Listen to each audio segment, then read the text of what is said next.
Here's a stat that should make you put down your $9 bottle of molecular hydrogen-infused, pH-optimized, celebrity-endorsed water. Research on mild dehydration has repeatedly found that losing just 1 to 2% of your body's fluid, an amount you can rack up by skipping your morning glass of water and powering through back-to-back Zoom calls, is enough to blunt your attention, slow your reaction time, and sour your mood. Not in extreme desert conditions, just Tuesday. Meanwhile, wellness marketing has convinced millions of Americans the fix requires a $60 subscription box of electrolyte packets shaped like energy grenades. It doesn't. It requires the same boring, colorless liquid your third-grade teacher told you to drink. Somewhere between the rise of hustle culture and the rise of the influencer-marketed water bottle, America collectively forgot that the most effective performance enhancer in the room has been sitting quietly in the kitchen the entire time, asking for nothing more than to be poured into a glass. Your brain on 2% fluid loss. Announcers blame a fading quarterback's fourth quarter interception on fatigue or nerves. Rarely do they blame the boring truth. Dehydration quietly erodes performance long before you feel thirsty enough to do anything about it. A 2024 study in the American Journal of Human Biology, led by researcher Asher Rosinger, tracked middle to older aged adults over months and found that those who were dehydrated in everyday life performed meaningfully worse on a sustained attention task, the kind that mirrors staying focused through a long meeting or catching errors in a spreadsheet. The effect was large enough to be biologically, not just statistically, significant, and it held up over time. The exercise angle matters too, whether you're training for a marathon or chasing a toddler through Costco. A 2024 study out of Waseda University in the European Journal of Applied Physiology, led by Hironori Watanabe, found that even mild dehydration during prolonged moderate exercise degraded both thermoregulation and cognitive function. No heat exhaustion required. That's a meaningful distinction. You don't need to be collapsing on a trail somewhere to be paying a cognitive tax. You just need to be a person who forgot to refill their water bottle before an ordinary workout. There's a long game stake too. A 2023 study in eBiomedicine led by NIH researcher Natalia Dmitrieva followed adults for roughly 25 years and found that higher normal serum sodium, yet a marker that can reflect chronic underhydration, was associated with accelerated biological aging and higher disease risk.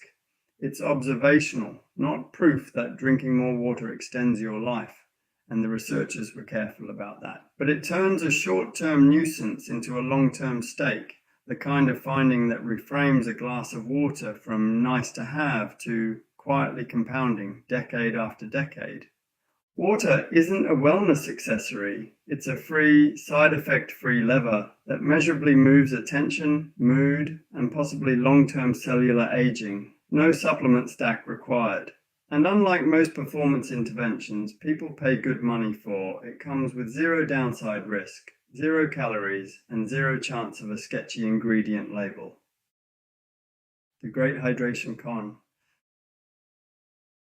Somewhere along the way, American wellness culture decided plain water was for peasants, and real hydration required alkaline pH, unpronounceable trace minerals, or highlighter-colored electrolyte powder. It's hustle culture applied to a glass of water. More spent, more suffered, therefore more gained. Except the research keeps saying, not really. A comprehensive 2024 systematic review in Reviews on Environmental Health, covering studies through mid-2022, found no meaningful difference in gut bacteria, blood markers, or fitness outcomes between people drinking alkaline water and people drinking regular mineral water. Its conclusion was blunt. Claims of systemic alkalization, immune enhancement, and disease prevention aren't backed by robust clinical evidence, and alkaline water shouldn't be routinely recommended. A small 2021 study did find bone density benefits for postmenopausal women specifically, a narrow exception, not a mandate for the general public. It's worth pausing on why this myth is so sticky. Alkaline sounds scientific. It sounds like something your body chemistry should care about, the way a mechanic cares about oil viscosity. but your blood pH is tightly regulated by your lungs and kidneys within an incredibly narrow range regardless of what you drink.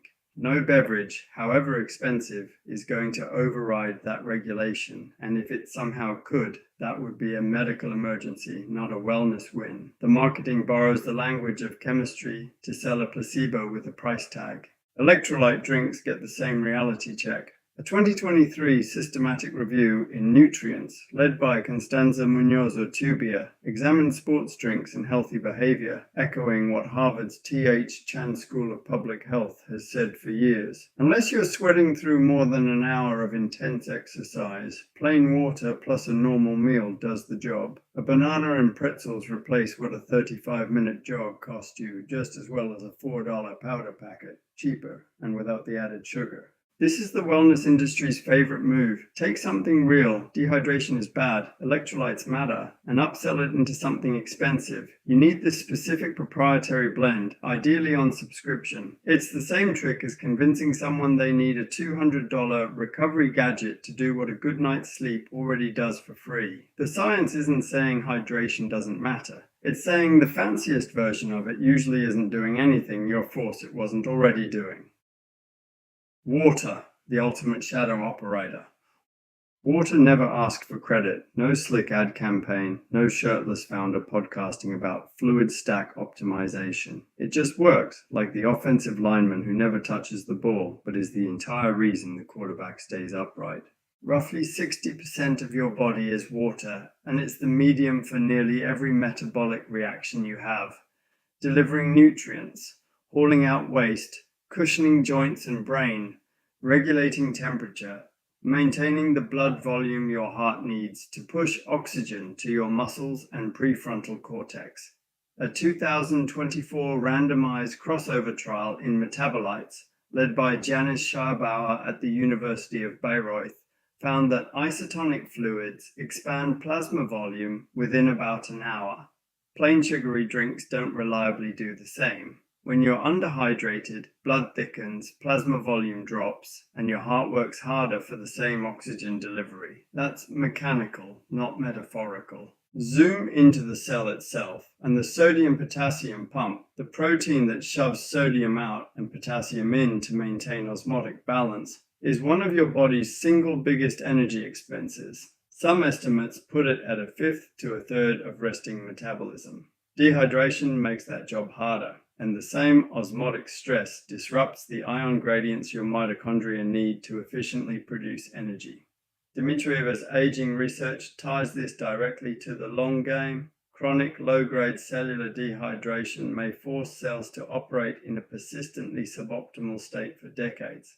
Every trendy biohack, cold plunges, nootropics, fasting, is quietly operating on top of a hydration status that either supports it or undermines it. Water is the pit crew, not the star, just the reason the engine, cooling system, and driver's reflexes all function lap after lap. You can buy the fanciest supplement stack money can build, but if the underlying system is running 2% short on fluid, you're optimizing a car with an underinflated tire. The upgrades don't matter until the basics are handled.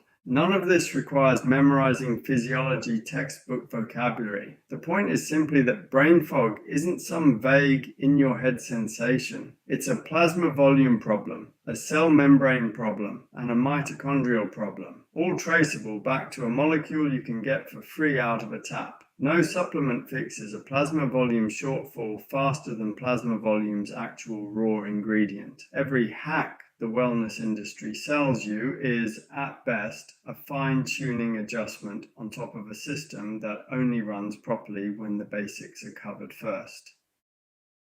The blueprint. Skip the supplement stack. Drink a full glass the moment you wake up, before coffee, before you even check your phone. You've gone 6+ hours without fluid. Treat it like refueling a car left running overnight, not an optional ritual. Match each cup of coffee with a glass of water, since caffeine has a mild diuretic effect, especially if you're not a regular drinker. None of this requires a timer, a tracker, or a morning routine YouTube video. It's 2 glasses of water before you've made a single real decision of the day. Anchor water to habits you already have. A glass before meals, a refill every time you stand up, instead of relying on willpower, which is a finite resource that loses to a stressful Tuesday every time. Check urine color instead of counting ounces. Pale straw is good. Dark yellow means catch up. Skip the hydration tracking app. You don't need to log water like a stock portfolio. Save the electrolyte packet for real sweat sessions over an hour, not your average Tuesday. A banana does the same job for less money and less sugar. Keep a bottle within arm's reach at your desk, in your car, and on your nightstand, because the single biggest predictor of whether you drink water isn't motivation, it's proximity. That's the whole plan. No proprietary blend, no $60 box, no powder that tastes like a blue raspberry Jolly Rancher having an identity crisis, and no app pinging you every hour like a nagging personal trainer. Just water taken seriously, on a schedule. The cheapest, least glamorous, most effective thing you'll do for your brain all day. My friend, let's drink water, if only to beat the heat. Sources. Human biology findings cited above come from peer-reviewed studies published 2021 or later. Rosinger et al., 2024, American Journal of Human Biology, Watanabe et al., 2024, European Journal of Applied Physiology, Dimitrieva et al., 2023, eBiomedicine, Systematic Review, 2024, Reviews on Environmental Health, Munoz-Urtubia et al., 2023, Nutrients, Shirbar et al., 2024, Metabolites. Individual studies carry the usual limitations in design and population, so treat this as an evidence-informed nudge, not medical advice.